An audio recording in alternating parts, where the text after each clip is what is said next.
पिछली कहानी में हमने जाना कि अघासुर के वध के 1 साल तक किसी भी ग्वाल बाल ने अपने घर में इस बात की कोई चर्चा नहीं की।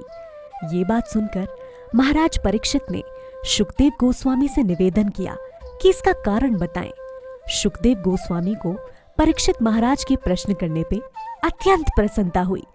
कहा जाता है कि यदि कोई व्यक्ति अपना मन, कार्य पूरी तरह कृष्ण को याद करने में लगा देता है तो वो कृष्ण भावनामृत कहलाता है।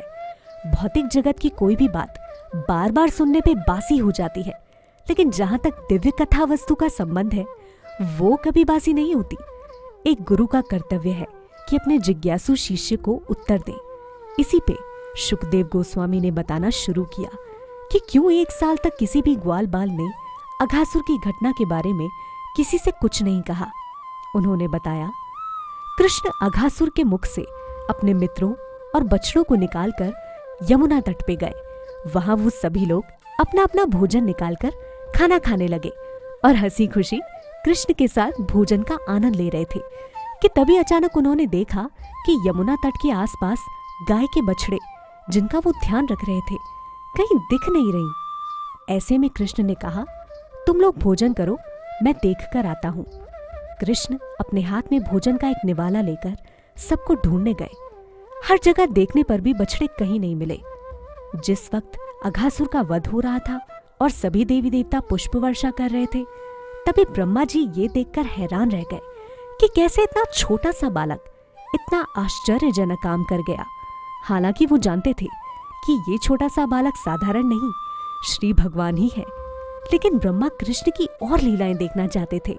इसीलिए उन्होंने बछड़ों और कृष्ण के मित्रों को हर लिया। जब कृष्ण वापस यमुना तट पर लौटे तो उन्हें अपने मित्र नहीं दिखे। उन्होंने सोचा कि अब मैं वृंदावन बिना ग्वाल बालों और बछड़ों के जाऊंगा तो किसको क्या जवाब दूंगा। वो थे तो छोटे से बालक, लेकिन वो समझ गए कि ये ब्रह्मा जी ने ही किया है। और तभी कृष्ण ने खुद का विस्तार अपने हर मित्र के रूप के साथ गाय के बछड़ों के रूप में भी किया।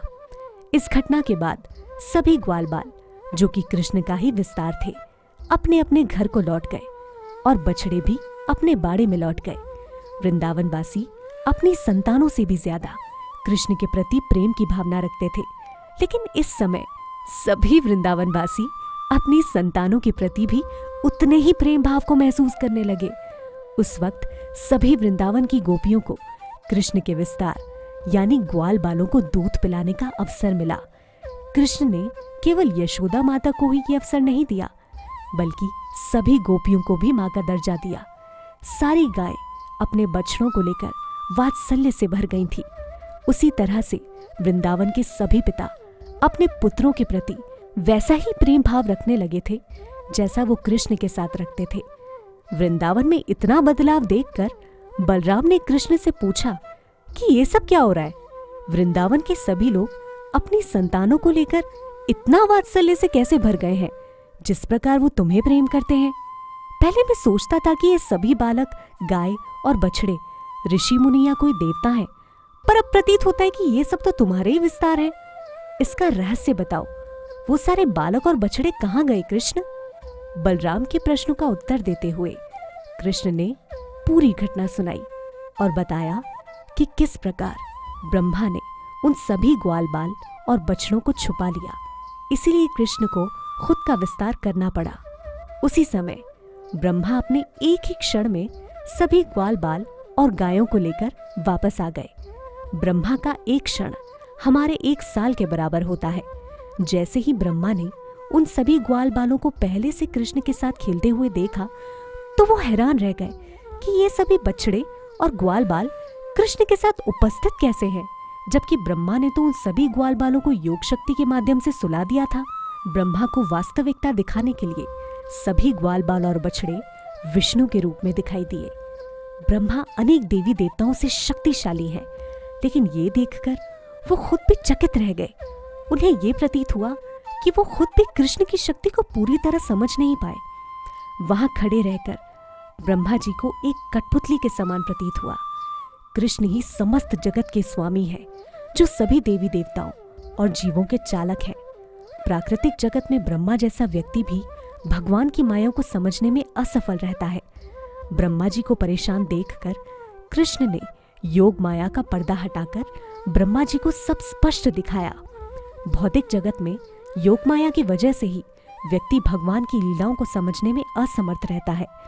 योग माया का पर्दा हटने के बाद ब्रह्मा को सब स्पष्ट नजर आया। उन्होंने देखा कि वृंदावन का हर जीव खुशहाल है। एक ही जंगल में शेर, हिरण और मनुष्य साथ साथ खुशी से रह रहे हैं। उन्होंने जाना कि वृंदावन धाम बाकी जगहों से दिव्य है, क्योंकि यहाँ कृष्ण निवास करते हैं। और इसी के साथ ब्रह्मा ने कृष्ण को अभिनय करते हुए देखा कि कृष्ण अपने बाएं हाथ में भोजन का एक टुकड़ा लेकर अपने मित्रों और बछड़ों को ढूंढ रहे हैं, ठीक वैसे ही जैसे 1 साल पहले ढूंढ रहे थे। ये देखकर ब्रह्मा तुरंत अपने वाहन हंस से नीचे उतरे और कृष्ण को दंडवत प्रणाम किया। वैष्णवों को सम्मान प्रदान करने के लिए दंडवत प्रणाम किया जाता है। ब्रह्मा के चारों सिरों के मुकुट भगवान के चरण कमलों को छू रहे थे। जैसे जैसे ब्रह्मा को भगवान के अद्भुत कार्यकल्पों का स्मरण होता, तब तब बार बार दंडवत प्रणाम करते। अत्याधिक प्रसन्नता के कारण ब्रह्मा जी की आंखों से आंसू बह रहे थे। ब्रह्मा जी अनेकों बार प्रणाम करने के बाद खड़े हुए, अपने आंसू पोंछे और भगवान को अपनी स्तुति प्रस्तुत की। अगले एपिसोड में हम जानेंगे कृष्ण से जुड़े कई ऐसे राज जिनका खुलासा करेंगे ब्रह्मा जी अपनी स्तुतियों में। हरे कृष्णा।